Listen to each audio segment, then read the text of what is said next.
ایک عورت آئی، ایک لڑکی آئی، یا رسول اللہ میری شادی ہونے لگی، میرے خامند کا کیا حق ہے میرے اوپر؟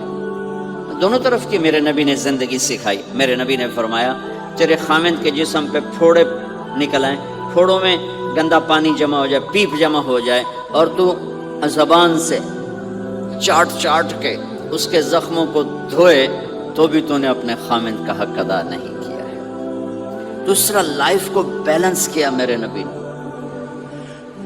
کہ ایک گھر کیسے چلتا ہے، وہ کس طرح خوبصورت بنتا ہے، وہ میرے نبی کے اخلاق ہیں۔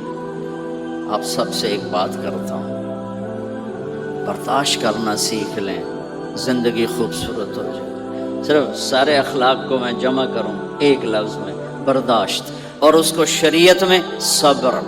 صبر کرنا سیکھ لیں، زندگی خوبصورت ہو جائے گی۔ بچیاں ساس کی شکایت کر رہی ہوتی ہیں، کبھی خامند کی شکایت کر رہی ہوتی ہیں، کبھی اولاد ماں باپ کی شکایت کر رہی ہوتی ہے، کبھی اولاد ماں باپ کی شکایت کر رہے ہوتے ہیں۔ شکایتوں سے ایک جہان بھرا پڑا ہے۔ آپ شکایتوں کو دفن کر کے ہونٹ سی لیں، صبر، آہ نہ کر لبوں کو سی، عشق ہے دل لگی نہیں، سینے پہ تیر کھائے جا، آگے قدم بڑھائے جا، یعنی زبان حال سے کہہ دے کہ ہاں ستائے جا۔ جو ستاتا ہے چپ ہو جاؤ، جو ستاتا ہے چپ ہو جاؤ۔ اللہ کی قسم آپ ایسی طاقت بنو گے کہ پہاڑ بھی راستہ دیں گے۔ سب سے مشکل رشتہ خامند اور بیوی ہے۔ سینکڑوں آیات اس کے لیے اللہ نے اتاری، ماں باپ کے لیے چند آیات، اولاد کے لیے چند آیات، بہن بھائیوں کے لیے چند آیات، خامند اور بیوی کے لیے قرآن پڑا ہے، پوری سورت اتاری ہے، وہ سینکڑوں آیات اتاری۔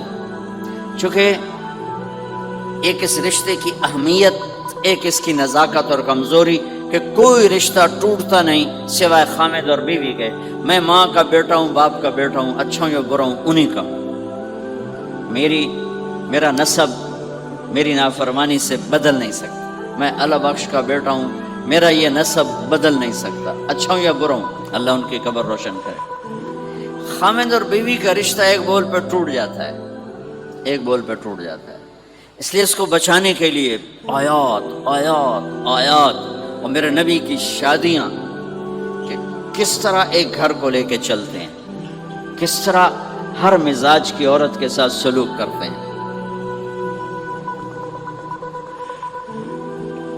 جہاد کا سفر، کاروباری سفر نہیں، میرے نبی کا، اور چلنے لگے، اعلان ہوا کوچ کرو، سب نے سواریاں کس لی، سامان کس لیا، یوں چلنے کا حکم ہو رہا ہے۔ اور حضرت عائشہ رضی اللہ نے اپنا یوں دیکھا، اونٹنی پہ بیٹھ گئی تھی، ہار کوئی نہیں۔ یا رسول اللہ میرا تو ہار کوئی نہیں، میرا ہار گم ہو گیا ہے، میرا ہار تلاش کریں، ہم پھر چلیں گے۔ تو میرے نبی کہتے تو بڑی آئی نواب زادی، میں جہاد تے پہ جانا، تینوں ہار دی پائے گی، چل اگو لگ۔ میرے نبی نے کہا چلو بھائی عائشہ کا ہار تلاش کرو۔ اللہ کی قسم میں جب یہ واقعات پڑھتا ہوں یا سناتا ہوں، میں خود حیرت میں ڈوبا ہوتا ہوں کہ کیا کر دیا میرے نبی نے۔ جہاد کا سفر، اور میرے نبی کا ہار تلاش کرو بھائی، اب سارے ہار تلاش کر رہے۔ کچھ دن چھپ گیا، ہار کی تلاش تو بند ہو گئی اور سفر بھی بند، چونکہ اندھیرے میں کہاں جائیں گے۔ اور آپ کے ماتھے پہ شکن، عائشہ تیری وجہ سے ساری مصیبت ہے، اللہ دے بندی تو ہار دے مگر پہ گئی، کیڑی گل ہے ہار دی، ایک لفظ نہیں فرمایا۔ سارے قافلے نے قیام کیا، عشاء تک تو پانی تھا، وضو کا پانی ختم ہو گیا، عشاء مغرب عشاء پڑی اکٹھی تو پانی ختم ہو گیا۔ اب پانی ختم ہو گیا تو فجر کی نماز آ رہی ہے، پانی کوئی نہیں ہے، تو سارے صحابہ نے ابو بکر پہ چڑھائی کی، ویکھے تیری دھی دے مگر ساڑے نال کی بنی، ہن اسی نماز کی میں پڑھنی ہے، پانی تو ہے نہیں، تے وضو کی میں کرنا ہے۔ اب ابو بکر کو غصہ چڑھا، اس ایک دم، وہ تو باپ تھے، وہ گھس گئے خیمے میں۔ آگے دیکھا تو اللہ کے نبی اما عائشہ کی گود میں سر رکھ کے سوئے ہوئے تھے، اور اماں جی ایسے بیٹھی تھی، آپ کو سارا دیکھ رہی ہوں۔ اب بولیں تو خطرہ ہے آنکھ کھل جائے گی، اور غصہ بھی چڑھا ہوا ہے، باپ بھی ہیں، تو اب مجھے دیکھو کیا کر رہے تھے۔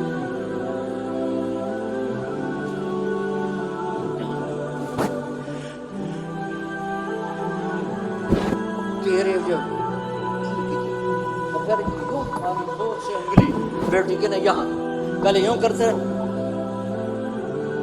پھر ایسے ماری زور سے. وہ کہنے کہ میں ایسے سخت ہو گئی تاکہ میں ایسے نہ ہوں کہ اگر میں تھوڑا حرکت کی تو اللہ کے نبی کی آنکھ کھل جائے گی، تو ماری گا ٹھا ٹھا ٹھا، وہ منہ سے کہہ رہے، اور وہ ایسا کر کے بیٹھی چمک، غصے میں باہر چلے گا. اب آپ کی آنکھ کھلی فجر پر، تو عائشہ نے کہا یا رسول اللہ وہ تو باہر تو بڑا مسئلہ ہو گیا ہے، پانی کوئی نہیں ہے اور نماز کا وقت ہو گیا ہے، وضو کیسے کریں؟ سبحان اللہ، اللہ نے قانون بدل دیا. دنیا میں پہلی دفعہ ہونے لگا ہے، 1,24,000 نبی آئے، پانی نہ علی وضو ہو سکتا ہے، اس کے علاوہ نہیں ہو سکتا.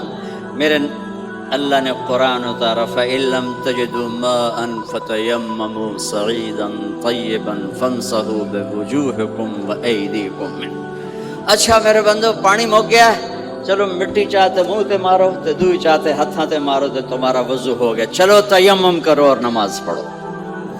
اب وہ جو سارے ابو بکر پہ غصے ہو رہے تھے، عائشہ کہنے لگے واہ ابو بکر بھائی تیرے تو فعل کی کام بن گیا، تیری دھی دے تو فعل کی کام بن گیا. تو اسید بن حزیر پہلے ذرا زیادہ گرم ہوئے تھے، تو وہی ابو بکر تیرے گھر کی یہ پہلی برکت نہیں ہے، پہلے بھی بہت شمار برکتیں تیرے گھر کی طفیل امت کو ملی ہیں. تو اللہ نے تیمم کی آیت اتار دی.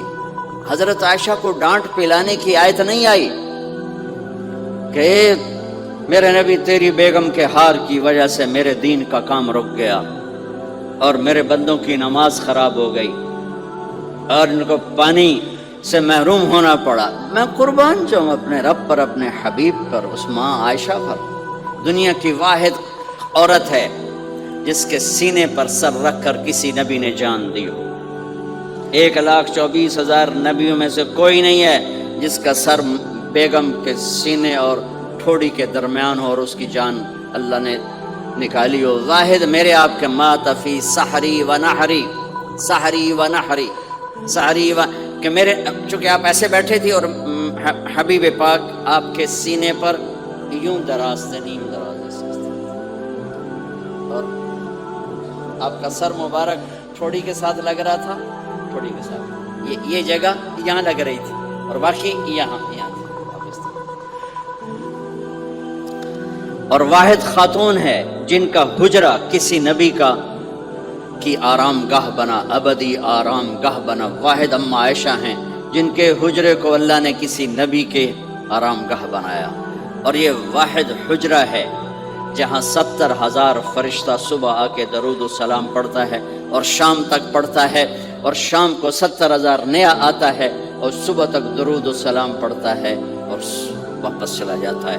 کائنات اللہ جب مسلمان دنیا سے مٹ جائیں گے، مسجد نبوی مٹ جائے گی، بیت اللہ مٹ جائے گا، مدینے کی ایک اینٹ باقی نہیں بچے گی. مکہ کتنے بڑی بڑی بلڈنگیں، ایک اینٹ باقی نہیں بچے گی. اور وہاں سے گزرتے ہوئے لوگ کہیں گے لگتا ہے اتنے کدی آبادی ہوئے گی، ایتھے لگتا ہے کدی آبادی ہوئے گی. یہ زبانوں پہ ہوگا. جب سارے نشان مٹ جائیں گے اس وقت بھی 70,000 فرشتہ آ کے درود و سلام صبح سے شام تک پڑھے گا اور شام سے صبح تک پڑھے گا. یہ واحد میں خاتون ہیں عائشہ بنت ابی بکر جن کو اللہ نے یہ عزت بخشی. اور یہ واحد خاتون ہیں جب ان کے اوپر تہمت لگی، حضرت یوسف علیہ السلام پہ تہمت لگی تو بچے نے گواہی دی، حضرت مریم پہ تہمت لگی بیٹے نے گواہی دی، اور اما عائشہ پہ تہمت لگی تو اللہ نے گواہی دی تو میں گواہ ہوں. اللہ گواہ بن کے آئے. تو اللہ نے کہا تیمم کرو بھائی. سارے خوش ہو گئے، سارے خوش ہو گئے. تو حضرت عائشہ نے کہا یا رسول اللہ اب میرا ہار چھوڑ دیں، اب چلیں. تب آپ نے کہا چلو بھائی کوچ کرو. اس سے زیادہ کوئی دلداری کا واقعہ پیش کر سکتا ہے؟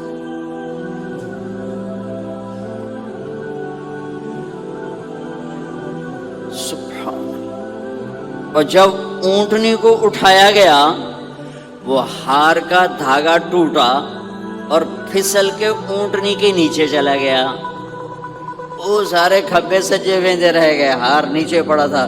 جب اونٹنی کو اٹھایا تو ہار نیچے سے نکلا، تو صاحب نے کہا لے بھی عائشہ ہے تیرا ہار بھی لگ گیا۔ یہ دلداری ہے میرے نبی کی، یہ ہمیں سکھائے۔ کہیں عورتوں کی بدتمیزی بھی انتہا کو پہنچی ہوتی ہے اور وہ اپنے گھر اجاڑ دیتی ہیں اپنی زبان کی شدت کی وجہ سے، اپنی بد اخلاقی کی وجہ سے۔ لیکن کوئی زیادہ معاملہ مردوں کی طرف سے خراب ہوتا ہے تو شریعت نے بھی اس کو زیادہ بیان کیا اور میرے نبی نے بھی اس کو اجاگر کیا۔ اور میرے نبی کی آخری تقریر، آخری خطبہ حجۃ الوداع کا صرف ایک رشتے کو بیان کیا، صرف ایک رشتے کو بیان۔ ہم کتنے رشتوں میں جکڑے ہوئے ہیں، ماں باپ، بہن بھائی، چاچا تایا، خالہ خالو، دادا دادی، نانا نانی، ساس بہو، کتنے ہم رشتوں میں جکڑے ہوئے ہیں۔ میرے نبی نے صرف ایک رشتے کا حق بیان کیا، استوصوا بالنساء خیرا، میں تمہیں تمہاری بیویوں کے بارے میں وصیت کر رہا ہوں، ان کے ساتھ اچھا سلوک کرنا۔ صرف ایک رشتے کو بیان فرمایا۔